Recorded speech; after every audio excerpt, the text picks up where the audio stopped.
9. greba eguna izan da gaurkoa.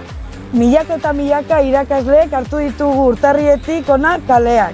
Horregatik, labetik zoriondu nahi zaituztegu irakasle guztiak, erakutsi dozuen indar eta ilusioagatik. Hezkuntza sailari hezkuntza publikoa indartu eta urgentziaz behar duen inbertsio publikoa gauzatzeko garaia dela exijitu diogu behin eta berriz. Egoera honetan, irakasle lan baldintzak hobetuko duen hitzarmena berriztea urgentziazkoa da. Herri honek dituen erronkei erantzungo dioten baliabide eta neurriak txertatu behar dira orain, aniztasunari erantzuteko eta hezkidetza eta euskara indartzeko. Hezkuntza sailari mezu zuzena adierazi nahi diogu. Labek prestutasun osoa dauka negoziatzean jarraitu eta akordio batera iristeko. Horretarako ordea bi baldintza bete behar dira. Alde batetik, eduki zehatzak mahai gainean jartzea eta bestetik borondatea izatea.